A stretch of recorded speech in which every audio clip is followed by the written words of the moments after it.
A few days into free agency, most of the big names are off the board. The MMQB has covered things from just about every angle, with grades on the biggest moves, early winners, best players still available and much more. Here's a quick look at the 5 best and 5 worst moves we've seen so far. 5. Rodger Saffold, LG, Titans, 4 years, $22.5 million guaranteed. This is exactly what free agency is for. The Titans are built on an outside zone ground game. Their previous left guard, Quinton Spain, was a downhill mauler who lacked the lateral movement skills to consistently execute zone blocks. So, the Titans invested in Saffold, who garnered All-Pro votes each of the last 2 years playing in the Rams' outside zone scheme. Yes, Saffold tailed off a bit late last year, by his standards, which is concerning for a player who turns 31 in June. But it wasn't a steep enough decline to forebode an imminent collapse. With Marcus Mariota under center, Tennessee's offense must start with the ground game, which makes left guard a critical position. 4. Adrian Amos, S. Packers, 4 years, $12 million guaranteed. Amos played in a predominantly 2-deep safety scheme under defensive coordinator Vic Fangio in Chicago and now must transition to a predominantly 1-deep scheme under Packers coordinator Mike Pettine. But that'll be a small challenge, and Amos was always sound when the Bears did employ 1-deep coverages. More importantly, Fangio's and Pettine's schemes are predicated on matchup zone principles. Amos has the vision and spatial awareness to solidify Green Bay's matchup zones, which wobbled too often last year as young players shuffled from position to position, due to injuries and lineup tinkering. Another way to view this, instead of re-signing Clinton Dix, one of football's most physically gifted but least reliable safeties, the Packers filled that spot with a quality starter from their rival Bears. And later saw those Bears sign Clinton Dix, no less. 3. Breshad Perriman, WR, Buccaneers, 1 year, $4 million guaranteed. Perriman, who last season came on strong late with the Browns, originally agreed to this prove-it deal with Cleveland but wisely backed out after the Odell Beckham Jr. trade. With Beckham aboard, Perriman, who is purely an outside receiver, would have likely been relegated to the number 4 spot, giving him little chance to prove anything. In Tampa, he'll likely be the No. 2 or number 3 receiver, ensuring he'll see a majority of the snaps. Those snaps will feature aerial designs that suit him, as he's adept on the deep and intermediate perimeter routes that define new Bucs head coach Bruce Arians' passing attack.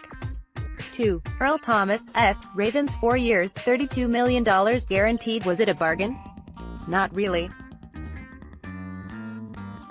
But the safety position is more important to the disguise-oriented, blitz-intensive Ravens than it is to any other defense.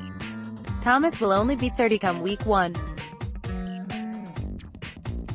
For a free safety, who endures contact on fewer than half the snaps, that's not old, even for a guy who had a rod inserted into the leg he fractured last October.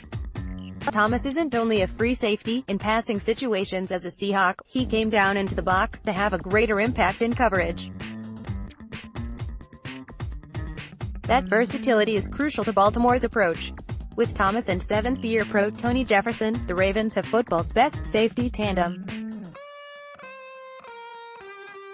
1. Tevin Coleman, RB, 49ers, 2 years, $8.50 minus 10.6 M total, depending on incentives, $3.6 million in year 1 with penalty-free team option in year 2. The contract terms are unbelievably team-friendly, and Coleman is an instant difference-maker. Long striding speed makes him football's most explosive, pure outside runner, and his flexibility in the passing game is perfect for Kyle Shanahan's scheme, especially alongside Jerick McKinnon and versatile fullback Kyle Juszczyk. Shanahan loves to put multiple backs on the field because, with more run possibilities to count for, the defense is rendered into a predictable coverage. Shanahan then exploits those coverages with QB-friendly route combinations. Coleman can run most of the route tree. He is such an outrageous bargain, in fact, that you wonder if there's something negative about him that teams know but we don't. But if that were the case, he likely would not have been signed by Shanahan, who was Coleman's offensive coordinator in Atlanta.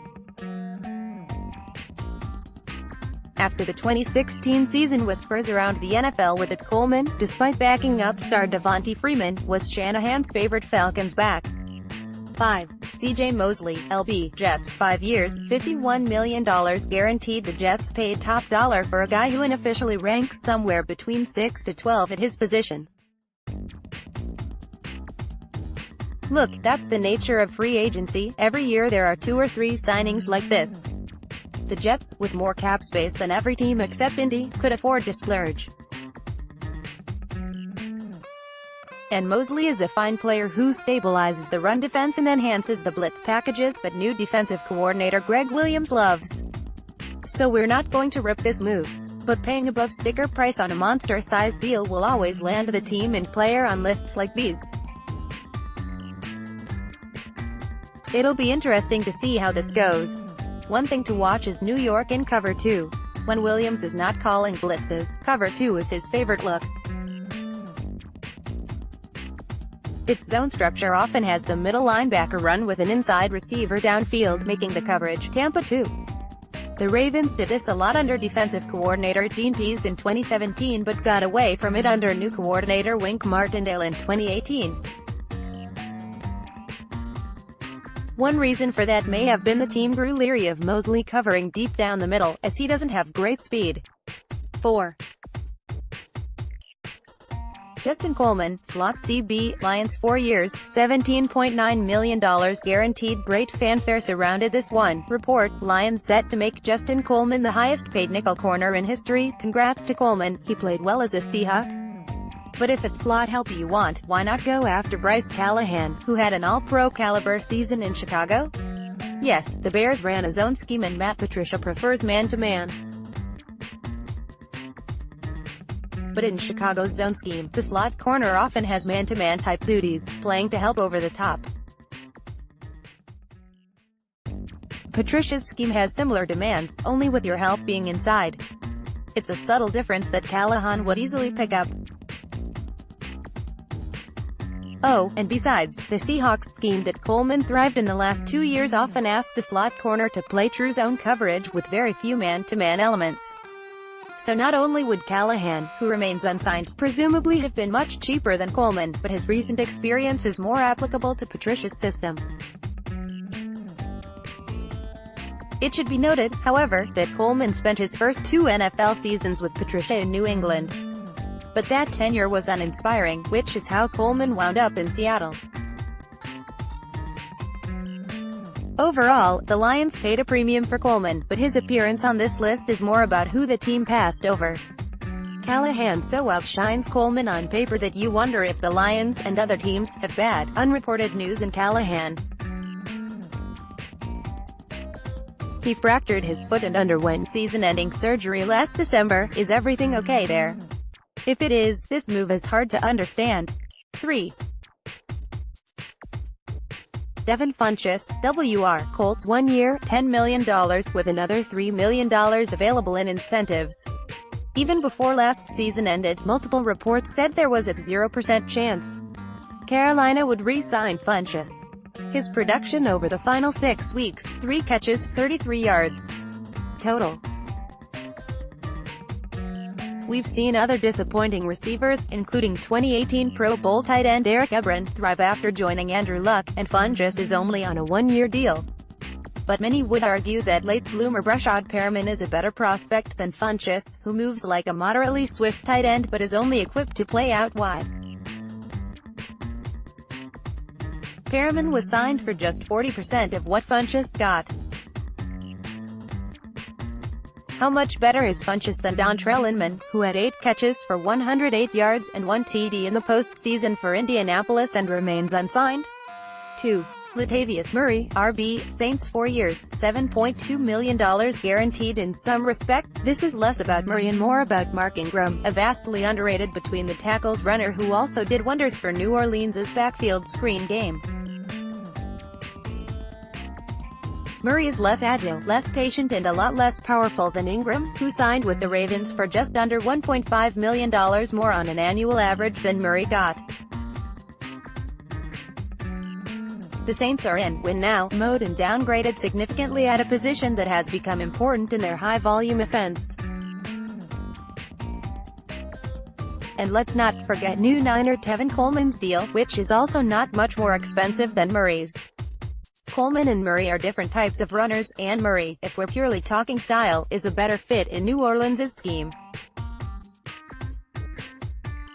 But that's like a Hollywood producer saying Emilio Estevez is a better fit for a leading role than Bryan Cranston, because the character should be 5 feet 7 inches, not 5 feet 11 inches. At some point, raw talent must rule the day. Ingram, and especially Coleman, have a lot more of it than Murray. 1. Jawan James, RT, Broncos 4 years, $32 million guaranteed privately. Some people close to the Dolphins waited to see who signed James with the same eager anticipation with which you wait to see who sits on the seat with the whoopee cushion. They believe a rude surprise awaits the GM. Turns out the GM is John Elway. He won't hear the whoopee cushion until later down the road, but the Dolphins are already laughing. You can understand why Elway made the move. Right tackles are hard to find, and playing with a bad one can significantly hinder your scheme. But the belief by some in Miami was that other teams wouldn't know just how much energy was spent each week game planning ways to hide and help James. He's not quick or nimble enough to get out in space in the screen game, and he's prone to breakdowns, both physical and mental, in pass protection. Question or comment? Email us at talkback@mqb.com.